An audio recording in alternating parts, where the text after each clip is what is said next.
Jason Falinski is the Federal Liberal MP for Mackellar, joins us on the line. Good to talk to you again. Hey, Steve. Nice to speak to you too. The Premier in New South Wales, Dominic Perrottet, will have a media conference at midday. New South Wales, as of midnight last night, Jason, as you'd be well aware, and your area in particular, and goodness sake, your seat was shut down last Christmas, as we remember, through COVID. We don't want to go through that again. Say that again. Are you happy that they've chucked in QR coding, vax and non-vaxxed recognition and masks?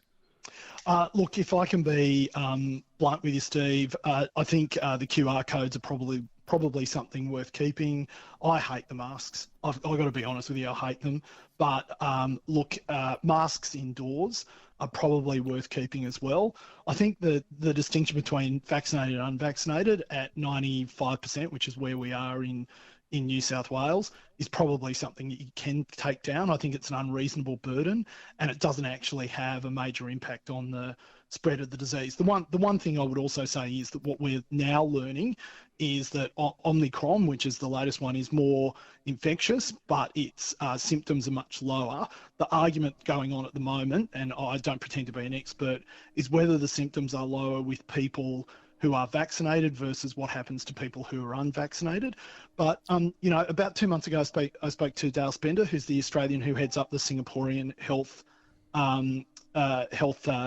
department in Singapore. He's also the chair of the World Health Organisation's subcommittee on infectious diseases.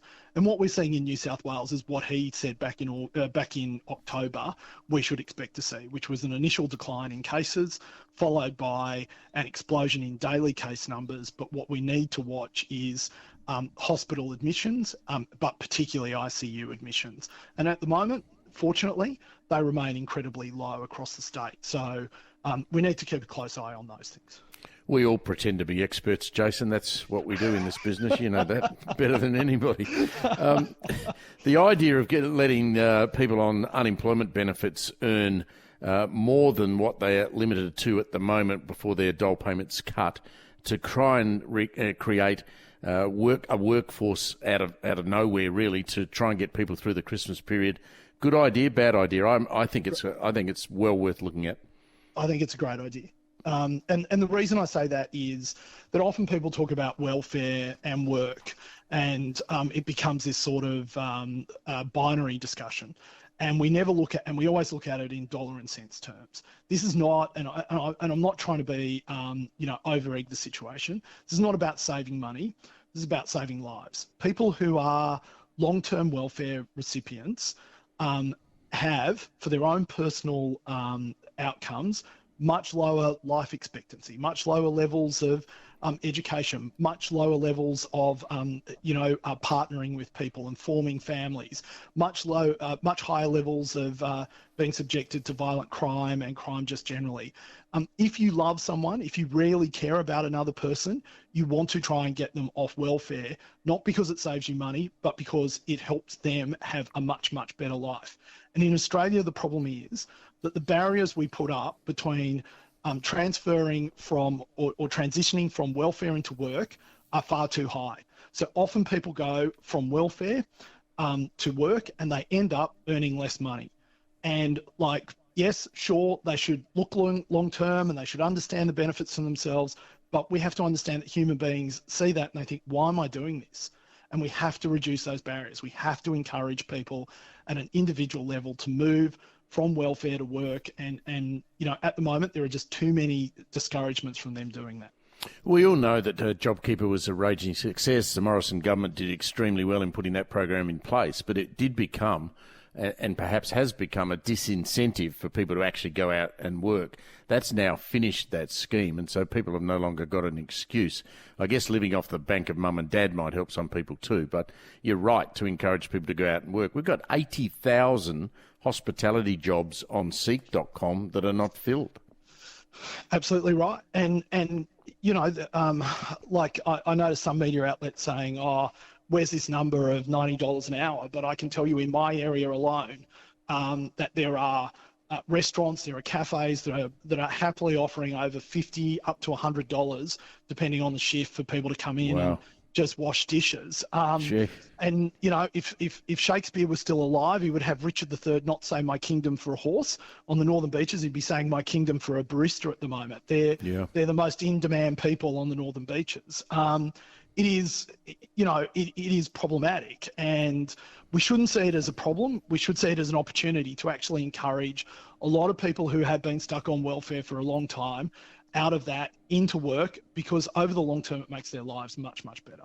Because the saddest thing to do is to walk into you know, one of those magnificent restaurants in your area and see that when you tried to book, they said to you they couldn't take a booking, but when you walk in there it's half empty because they can't fill it up with people because they can't serve people. That's the level of it. And instead of having 2 sittings, they're having 1. And they're frustrated because their rent's still the same. So their revenue's fallen by, you know, 70%. They're still paying the same rent. They're having to pay much higher wages. So if they could just get more people, they could actually support the local economy. They could support more people into work. Yeah, I think it's an opportunity that we should really seize, especially now, but particularly in the new year. And I see that the AHA, John Green for the Australian Hotels Association, says there are free hospitality courses you can now do at TAFE. Now, why wouldn't you go and do that? Because to what you were saying earlier, Steve, which is, you know, I'm sitting on welfare. I can go to the beach all day, and I'm not trying to be pejorative about this. I'm just trying to be realistic about it. If you're a person who's been on welfare and you've got a lot of free time and you've created a lifestyle around that, and then someone says, well, you have to go and get a job, and you actually earn less money and don't have the time to do the things that you've been enjoying, well, what's the incentive for you to do that? And that's why I think we need to actually maximise the incentives. And what John says is right. I mean, TAFE in New South Wales for so many courses for so many years has been not virtually free, has been actually free.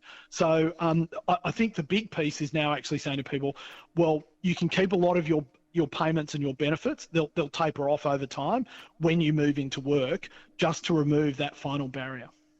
Yeah, it's a good scheme. We just need to probably convince the Treasurer, Josh Frydenberg, that it's a good scheme. He may not be as enthusiastic as you and me. I know that Josh is, to be very fair to Josh is very focused.